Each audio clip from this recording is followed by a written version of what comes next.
Maslow's sort of the hero of my book because he's the one that was struggling in the deepest way with some of the questions of how to move psychology in a better direction, how to deal with problems of good and evil, how to deal with problems of health and sickness. He was kind of childlike in his optimism. He was very enthusiastic. He was grandiose. He had these ideas that he could change, by changing psychology, he could change the world. At times in his journal, he's really crass. At times he's criticizing everybody, even his closest friends. He feels like people betray him if they're not working towards his vision. So he's complicated in that way, and that's kind of what I'm drawn to. I'm drawn to the fact that he's both of these things.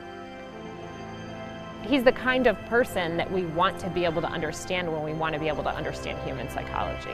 He's whole in that way. He contains the good parts and the bad parts and the optimistic and the really pessimistic, cynical parts.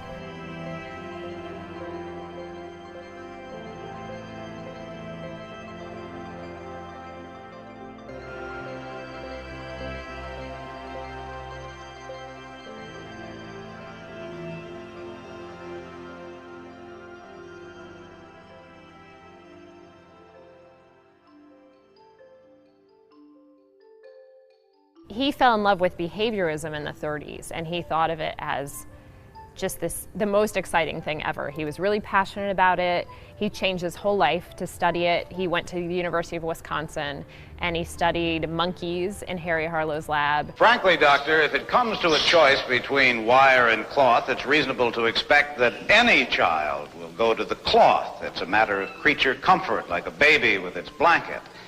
But is this really love?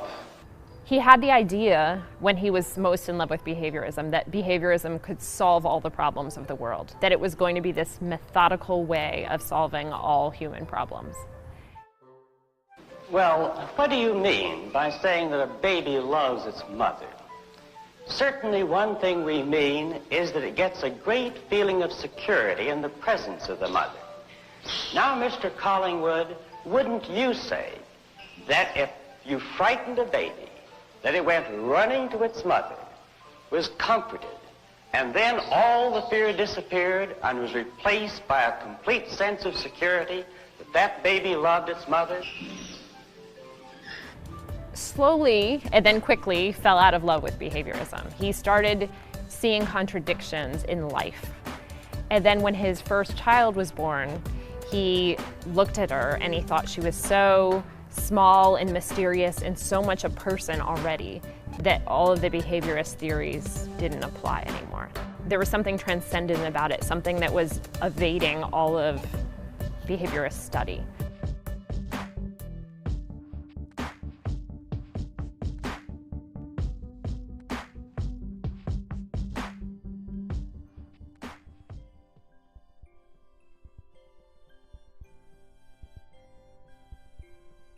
When he founded Humanistic psychology, his critique was that we were too concerned with reducing people to a couple of variables, that we wanted to get rid of too much that was important to people, and that what we needed to do was make the study of individuals bigger. We needed it to include more. We could bring back wonder and awe and transcendence and religion and all of these things into the study of people.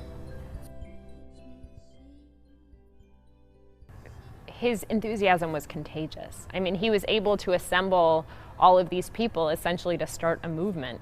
And he wasn't afraid of taking risks. So he wasn't afraid of publishing scientific studies that weren't very scientific yet. They were kind of preliminary, and he could make big claims about people and about human nature that hadn't yet been supported with adequate research because the conversation needed to start. There was a huge, big, gaping hole in psychology. All the things that were important and precious, you know, where was goodness and where was nobility? Where was loyalty and where was courage? Well, the behaviorists had nothing to do with it, you know, it was just nothing. Because, I mean, you don't find these things in white rats. That's what we lived on then. He had this theory of peak experiences, which were these times in our lives when we're kind of lifted outside of ourselves and our environment. So there's a time when there's an absolute perfection to what we're experiencing, and that these kind of heights of human existence that we're capable of couldn't be understood by quantitative psychological study.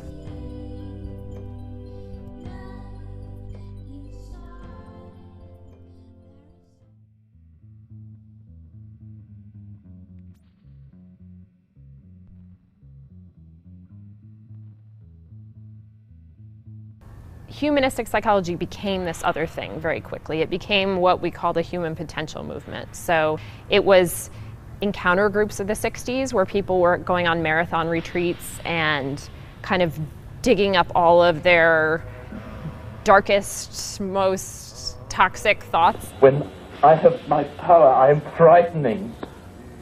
See, I frighten you with my power. I frighten you with my power. Couples were doing this, and there were black-white encounter groups in which there was racial confrontation. You're so sure looking at me, huh? You got the goddamn police in the neighborhood. Really? They're not my police. You got a governor, you got a mayor. Oh, really? You got the president. And later in the decade, there were women's encounter groups where women were really getting in touch with their anger at men and sometimes with their spouses. So that was one manifestation of it.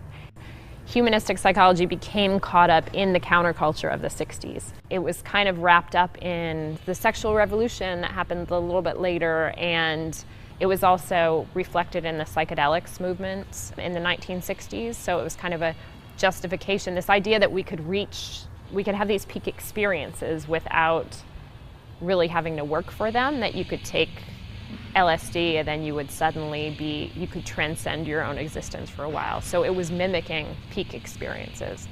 So in general, it's kind of speaking to the culture in this larger way. And sometimes people don't know where the ideas are coming from. They're just kind of filtering out into the culture.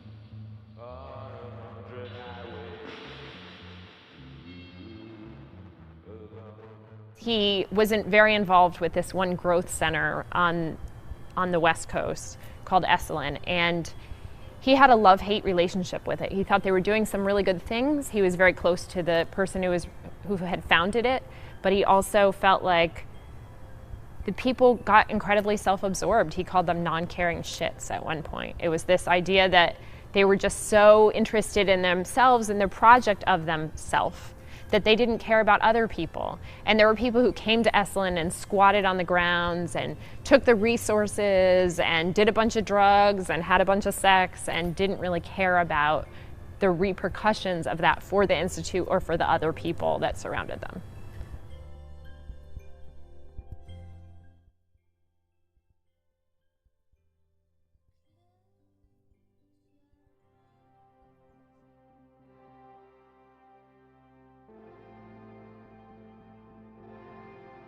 Well, Maslow thought we should be striving for self-actualization. So that could differ for everybody, but it was this kind of process-oriented thing where we're always trying to improve. We're trying to become less guarded, less defensive, more appreciative of beauty, more in the moment, more aware, more perceptive, feeling more, experiencing more. In 1967, he had a near-fatal heart attack, and it really humbled him. It caused him to reassess some of his own goals. So he stopped giving lectures, he stopped being so outward focused, and he became more focused on, he did more writing, but he also became more focused on his family, which he thought was primary, and particularly on his granddaughter Jeannie, who was born in 1968. And he saw her as a model of self-actualization. So it gave him the idea that we were born with this near perfection. She was innocent and joyful and spontaneous and in the moment and all these things that we had to spend our whole lives getting back to. But this bond that he had with her allowed him to get back to it. So it caused him to kind of see more clearly what mattered. And I mean, he talked about these last years of his life where everything was stabbing him with its beauty. It was like everything was so powerful and amazing. It was almost unbearable. He was so present and so taking in so much all the time in these final years. And in some ways, this tiny granddaughter of his was a vehicle.